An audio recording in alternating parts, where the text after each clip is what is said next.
bongkar rem tromol. Iya, tromol. Tromol ya komponennya secara garis besar ya cuman ini aja, wheel cylinder.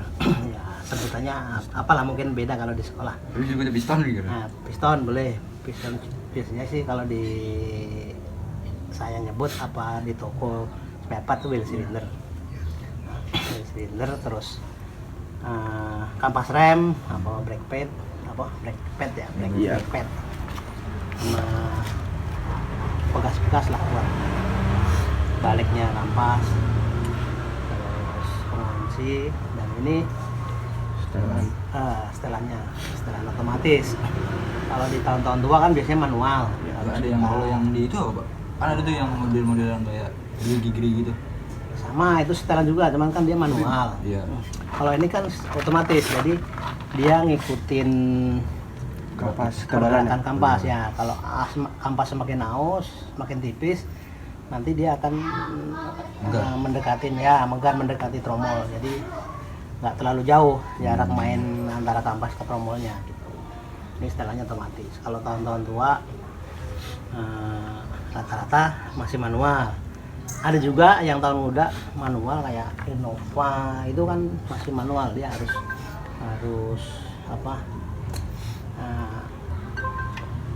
harus nyetel manual, kalau terutama kalau nyeting handrem ya, handbrake-nya ada manual. Jadi kalau nyetel manual itu dibongkar dulu? Ada beberapa ini tipe. Jadi ada yang tersedia lubang di tromol. Ada juga yang harus bongkar begini baru kita setel dari mekanisnya yang ada di tromol ya Pak, di dalam ini ya, rem. Ini kan enak sebenarnya manual otomatis ya, ada ininya.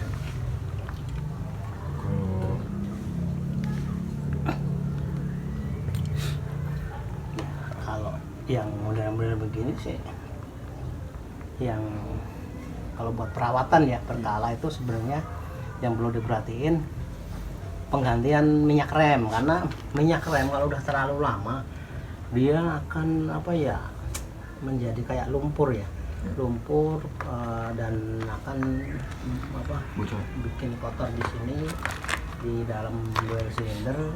Nanti kalau udah kotor akan timbul goresan di dalam wheel cylinder. Yang pertama, kalau udah gores biasanya bocor. Ada juga yang kasus macet, jadi nggak bocor tapi dia macet, itu karena kerak dari minyak rem yang terlalu lama nggak diganti, itu bisa bikin macet. Jadi dia nggak bocor tapi dia nggak bisa ngerem.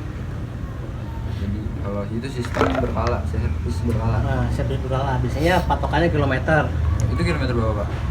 Macam-macam sih, ada yang 40.000, ada yang bikin 30.000, rata-rata sih sekitar 40.000-an. Jadi 20.000 ke atas ya?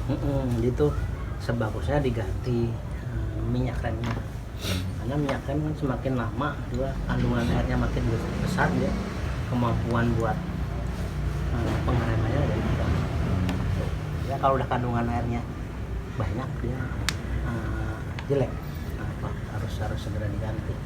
Karena kan minyak rem kan minyak nabati, jadi kalau malah air dia larut, Habis ya? nyampur, nggak kayak oli ya, nggak kayak oli kan itu beda. kalau jadi agar-agar gitu lah. Bisa kalau oli. Gitu. Kalau pergantian ini kampas. Kalau kampas sih, kalau kampas sebenarnya kalau di bengkel resmi itu sebenarnya biasanya patokannya kilometer. Semua hampir. Kalau di bengkel resmi ya, cuman kalau di bengkel luaran yang non resmi sih biasanya tergantung kondisi fisik. Kalau emang masih tebel, yang punya juga biasanya sayang pakai dulu. Tanggung gitu. Ya, biasanya kalau di bengkel resmi sudah kilometer patokannya. Kalau teman bengkel biasa mah ya kondisi fisik aja dilihat, kalau emang nanti udah tipis perlu ganti ya ganti. Tapi sebagusnya sih kalau menurut saya pribadi ya, kalau kampas tuh sebagusnya 50% ganti.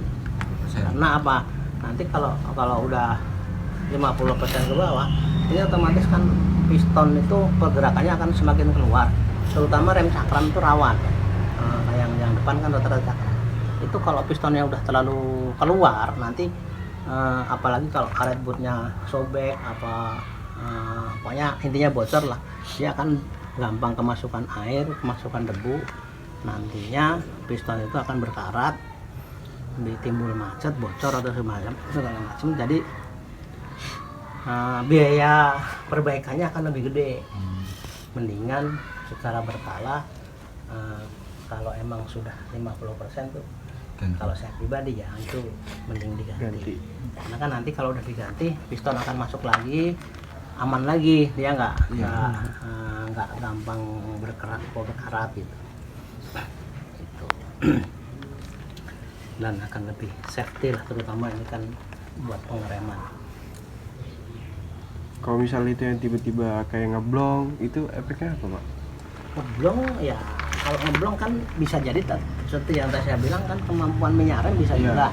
Kalau nggak pernah diganti bisa bikin ngeblong juga. Yang kedua itu wheel cylindernya, kalau bocor bisa juga. Terus kampasnya udah terlalu tipis apa malah habis sama sekali bisa juga. Aja. Yang ngeblong sih rata-rata mobil dengan gede ya. Iya, Kalau mobil-mobil kecil, Jarang. mobil kecil ya ada, cuman jarang sekali kejadian. Kalau mobil kecil, rata-rata mobil besar. Karena kan dia beban pengeremannya juga lebih berat. Sebentar Om. Wah, ada training ini kayak. Lanjut Om. Iya, jangan sebentar Om. Ini minta dibongkarin rem Om. Udah, Pak? Lagi yang perlu Cukup ya? ditanyakan. Itu udah berapa menit? 7 Udah. mau opening 8. Oh, Cukup dah. udah cukup segitu doang. Emang cuma mau nanya doang lah di bagian rem, karena emang materinya kan Rem. Iya, brake system yang dijelasin kemarin guru tuh.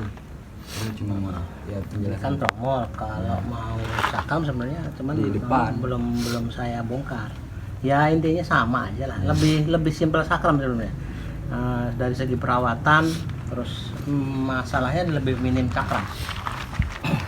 Ya itu tadi kalau cakram ya sebagusnya itu tadi kampas 50% ganti gitu. Biar pistonnya nggak terlalu keluar. Kalau piston terlalu keluar nanti gampang karat, gampang macet. Nanti biayanya akan lebih besar buat perbaikannya dibanding dengan mengganti kampas. Karena kan udah kena piston kan, bongkarnya akan lebih mahal, ongkos bongkar pasangnya. Apalagi kalau udah sampai ganti piston apa kali per set akan lebih mahal. Gitu.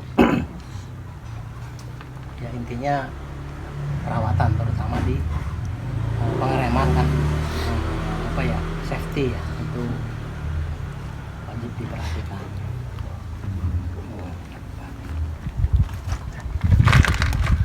Oke, sudah. Sudah, Pak. Ya. Coba Biar pasang. saya Oh ya. Iya.